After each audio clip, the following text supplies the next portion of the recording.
From a decade-long development to recycled Muppet Show puppets, Beatles producer cameos to rock star wizards, this forgotten Jim Henson musical education series hides bizarre secrets about ambitious plans, supernatural ghost rules, and a music-hating puppeteer who loved to sing.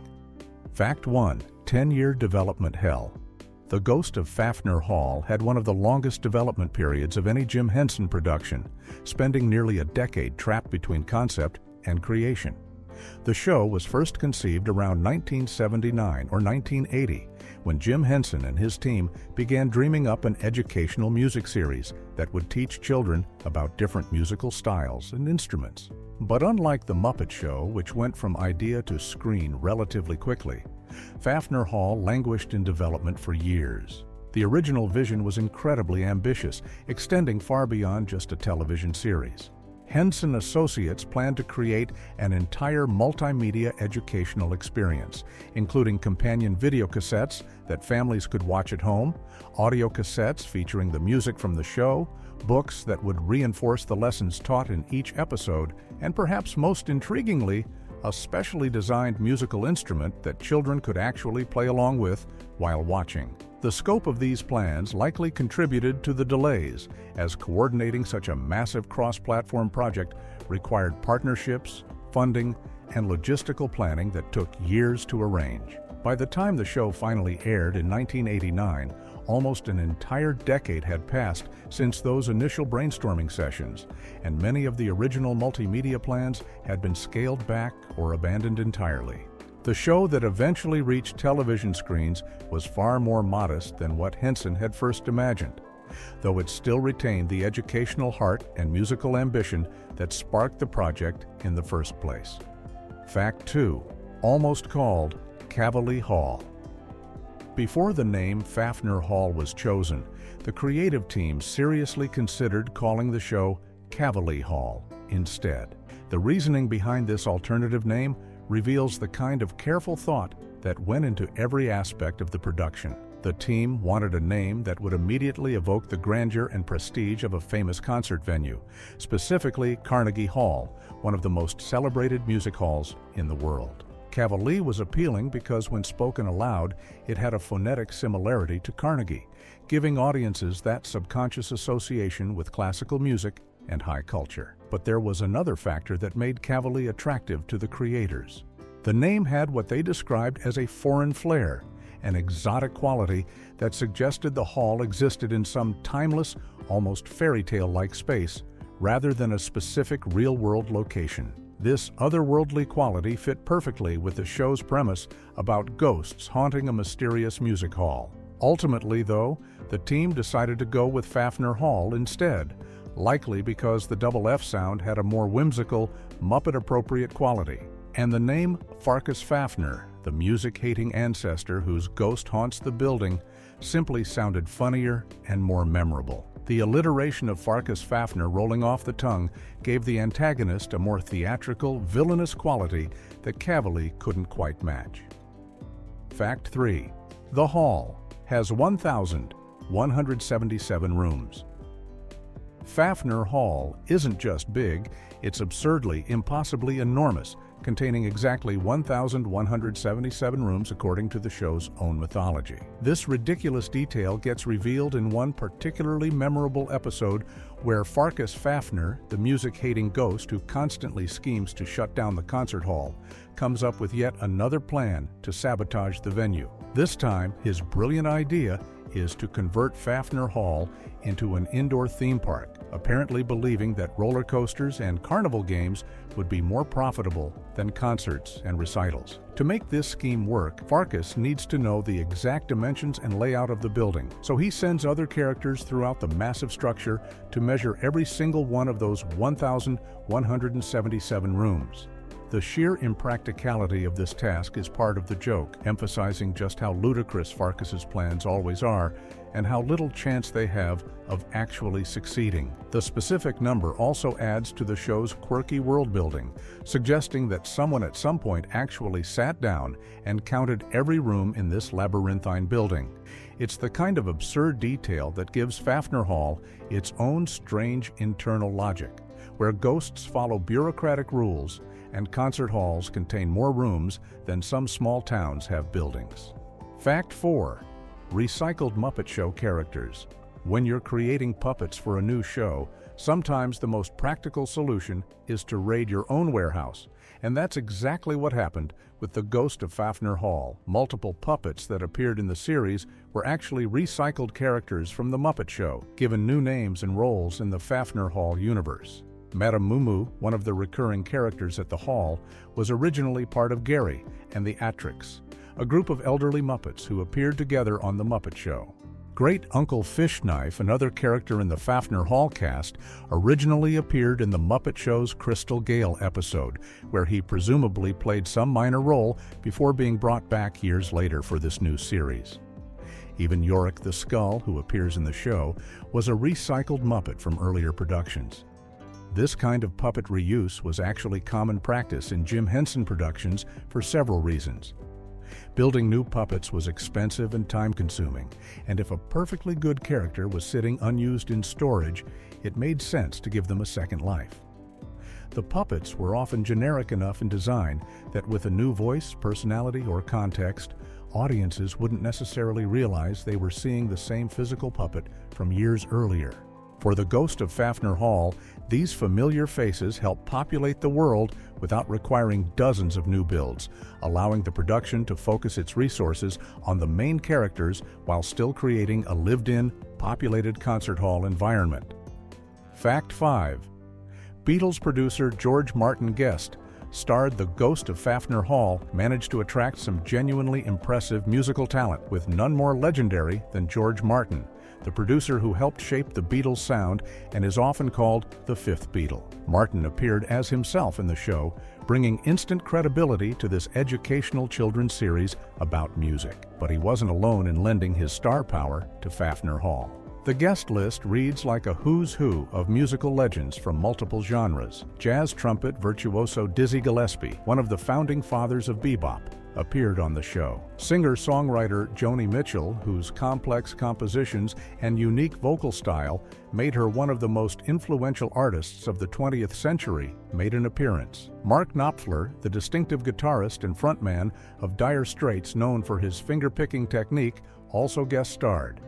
Even James Taylor, the soft rock icon behind hits like Fire and Rain and You've Got a Friend, showed up at Faffner Hall. This impressive roster of guests demonstrated Jim Henson's ability to attract serious musical talent, even for a relatively obscure children's educational series. These weren't washed-up performers looking for any gig they could get. These were active, respected musicians at various points in their careers who believed enough in the show's educational mission to participate, lending their expertise and credibility to help children learn about music in an entertaining way. Fact 6. Fish from Marillion played a wizard.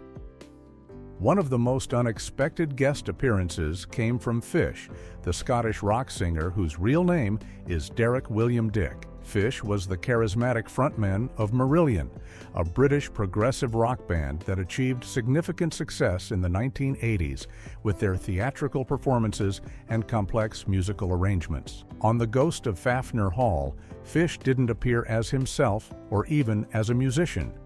Instead, he was cast as Fish the Wizard, a magical character who presumably used mystical powers in whatever storyline he appeared in. The casting seems almost too perfect, given that his stage name was already Fish, making the character name feel like it was written specifically for him.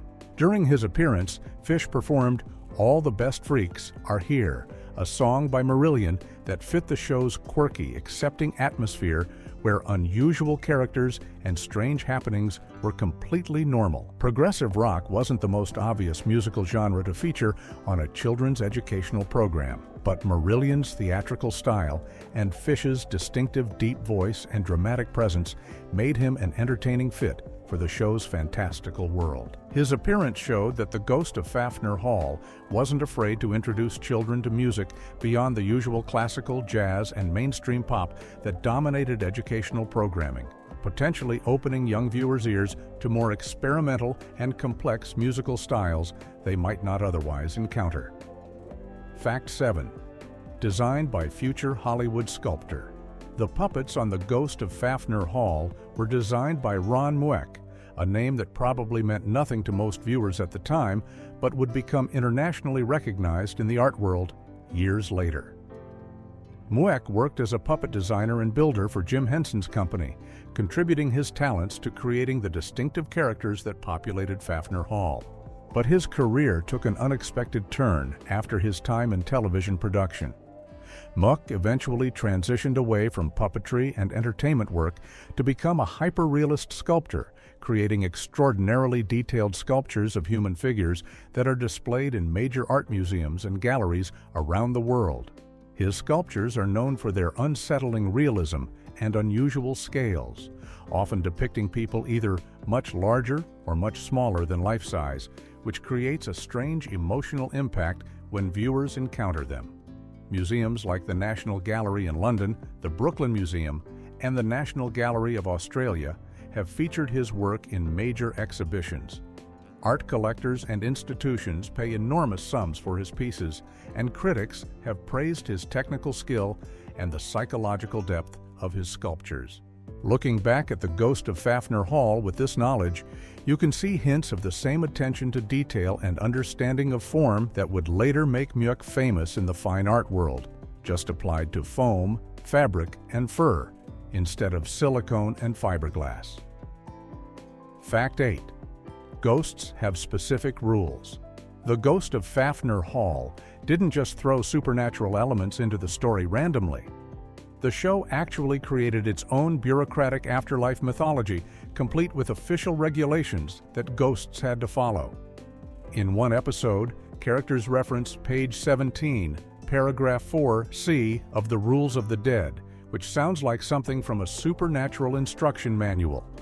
This particular rule stated that there must be exactly one ghost in Faffner Hall at any given time, no more and no fewer. The specificity of having just one ghost wasn't arbitrary. It tied directly into the show's premise, ensuring that Farkas Faffner would remain the sole supernatural presence haunting the building, preventing the place from becoming overcrowded with spirits. But the rule had an additional strange requirement. Before a ghost could officially take up residence in Faffner Hall, they had to complete a half-century sound check, meaning 50 years of testing the acoustics and making sure everything was in order. This absurd bureaucratic requirement turned haunting into something like applying for a building permit, adding a layer of comedy to the supernatural premise. The idea that the afterlife operates according to specific written regulations, complete with page numbers and paragraph designations, gave the Ghost of Faffner Hall's universe a delightfully absurd internal logic where even death had its own red tape and paperwork. Fact 9. Music-hating villain loved to sing. There's a delicious irony at the heart of the Ghost of Faffner Hall that most viewers never knew about. Mac Wilson, the performer who brought the music-hating antagonist Farkas Faffner to life, was actually a music lover and accomplished singer in real life.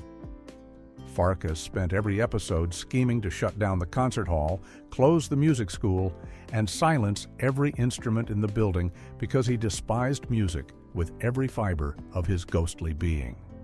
But the man behind the character was the complete opposite, someone who genuinely enjoyed music and had real vocal talent. The cruel twist for Wilson was that because his character hated music so intensely, he rarely got the opportunity to actually sing or perform musically during the show. While other characters broke into songs, performed with guest musicians, and celebrated music in every episode, Wilson had to stand on the sidelines and grumble about how terrible it all was. For a performer who loved music and had the skills to showcase that love, being cast as the one character who couldn't participate in the musical numbers must have been frustrating. It's like being a talented dancer cast as a character in a wheelchair, or a comedian cast as the straight man who never gets to tell jokes. Wilson's professional commitment to the role meant suppressing his own musical talents to serve the story, spending episode after episode complaining about the very thing he personally enjoyed most. Fact 10. 3 left-handed puppeteers. The main puppeteering team on the Ghost of Faffner Hall included 6 performers, and 3 of them worked left-handed, which is a higher proportion than you'd find in the general population. Louise Gold and Mike Quinn were both naturally left-handed people who brought their dominant hand preference into their puppeteering work. But the third left-handed performer, Richard Coombs, had a more unusual story. Coombs was actually right-handed in his everyday life, but he had been trained as a puppet builder before becoming a performer. During his training and work constructing puppets, he apparently developed the ability to work left-handed, either out of necessity for certain construction techniques or simply through practice. By the time he was performing on the Ghost of Faffner Hall, he was comfortable enough working left-handed that he joined Gold and Quinn in that approach. In puppeteering, handedness matters more than in most performing arts because puppeteers often work in pairs, with one person operating the puppet's head and mouth while another operates the hands. The division between left-handed and right-handed performers can affect how smoothly these partnerships work and which performer takes which position. Having 3 out of 6 main performers working left-handed gave the production unusual flexibility in how they could pair up performers and assign characters, potentially making certain complex puppet operations easier to coordinate. Fact 11. Ry Cooder played a janitor. When legendary guitarist and film composer Ry Cooder appeared on The Ghost of Faffner Hall, he didn't show up as himself to perform a concert or discuss his influential musical career. Instead, Cooder was cast as a janitor, a working-class character who happened to be in the right place at the right time to help someone in need. In the episode, a young violinist is struggling with stage fright, paralyzed by fear at the thought of performing in front of an audience. Cooder's janitor character encounters this frightened musician and, presumably through some combination of wisdom, encouragement, and practical advice, helps the violinist find the courage to step onto the stage and play. This kind of casting was typical of the Ghost of Faffner Hall's approach to guest stars. Rather than always having musicians appear as themselves in a straightforward educational format, the show often wove them into the storylines as characters, allowing them to act and contribute to the narrative rather than just perform songs or give lessons. For Cooder, whose guitar work had defined the sound of numerous films, including Paris, Texas, and The Long Riders, playing a humble janitor must have been a fun departure from his usual work. The role also reinforced one of the show's recurring themes: that wisdom about music and performance can come from unexpected sources, and that everyone in and around Faffner Hall, from the stars on stage to the people cleaning the floors, is part of the musical community. Fact 12. Strange Oboe World Record. The Ghost of Faffner Hall featured some genuinely bizarre fictional achievements, and one of the strangest involved an oboe world record that combined musical endurance with circus-style acrobatics. In one episode, a character attempts to break what the show presents as an official oboe record by playing the longest continuous note while balanced on a tightrope. The absurdity of this combination, mixing classical woodwind technique with high-wire performance, is exactly the kind of surreal humor that made the show memorable. But the backstory makes it even better. According to the show's Mythology, the previous record for this incredibly specific achievement was set by Fugetta's cousin Finkel all the way back in 1853. The fact that someone supposedly accomplished this feat more than a century earlier, during the Victorian era, when both oboists and tightrope walkers were presumably more common, adds another layer of ridiculousness to an already absurd premise. The specificity of the year 1853, rather than just saying "a long time ago," suggests that Faffner Hall keeps meticulous records of every strange musical accomplishment that has ever occurred within its walls. It's hard to imagine what would possess someone to attempt playing a long oboe note while walking a tightrope in the first place, let alone to keep detailed records of such attempts across more than 100 years. Fact 13. Cash register inventor cameo. The Ghost of Faffner Hall created an elaborate mythology about all the people who had been connected to the building throughout its long history, and one of the strangest was J.J. Reddy, who according to the show invented the cash register in 1877. Reddy appears as a ghost voice that Fugetta, one of the main characters, hears during her half-century sound check when she's preparing to become the official ghost of Faffner Hall. The reference to Reddy inventing the cash register in 1877 is interesting because in real history, James Reddy invented the cash register in 1879, not 1877, and the National Cash Register Company wasn't founded until 1884. So the show either intentionally changed the date for creative reasons or simply took liberties with historical facts for the sake of the story. The inclusion of a cash register inventor in the Hall's history suggests that Faffner Hall wasn't just a venue for musicians and performers, but a gathering place for all kinds of innovative thinkers and creative people. Perhaps Reddy was an investor in the Hall, or simply a music lover who spent time there.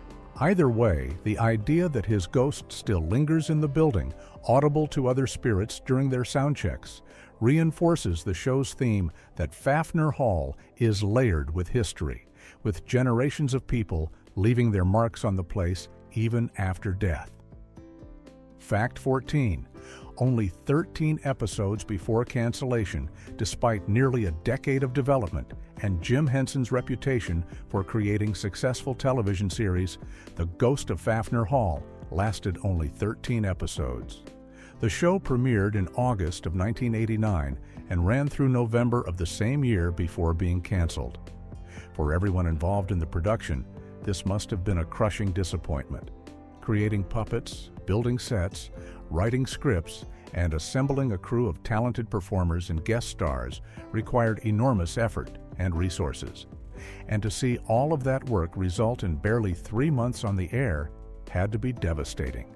What makes the cancellation even more frustrating is that the crew apparently believed they were just getting started.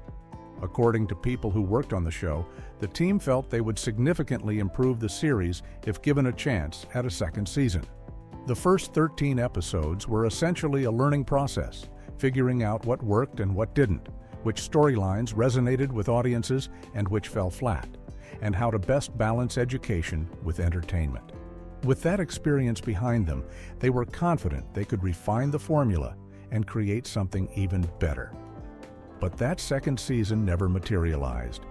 Whether the cancellation came down to ratings, budget concerns, or simply bad timing, The Ghost of Faffner Hall became another example of an ambitious creative project that never got the chance to reach its full potential.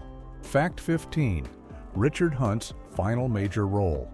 The wild impresario, one of the main characters on The Ghost of Faffner Hall, holds a bittersweet place in Muppet history as one of the final major characters created and performed by Richard Hunt, a legendary puppeteer who had been with Jim Henson since the early days. Hunt's career with the Muppets was extraordinary. He performed iconic characters including Scooter, Janice, Statler, Beaker, and Sweetums, bringing his unique energy and comic timing to dozens of beloved personalities. When The Ghost of Faffner Hall was filmed in 1989, Hunt was still actively performing, bringing his decades of experience to the character of the wild impresario. But tragedy struck just a few years later. In January of 1992, Richard Hunt died from complications related to AIDS at the heartbreakingly young age of 40. His death sent shockwaves through the Muppet community and the entertainment industry, robbing the world of an immensely talented performer who still had so much more to give. Hunt's passing meant that the wild impresario became a kind of farewell performance, one of the last chances audiences had to see Hunt's creativity and skill in creating a new character from scratch. Looking back at The Ghost of Faffner Hall now, Hunt's performances carry an additional emotional weight, knowing that this short-lived series captured him near the end of his life, still doing what he loved most.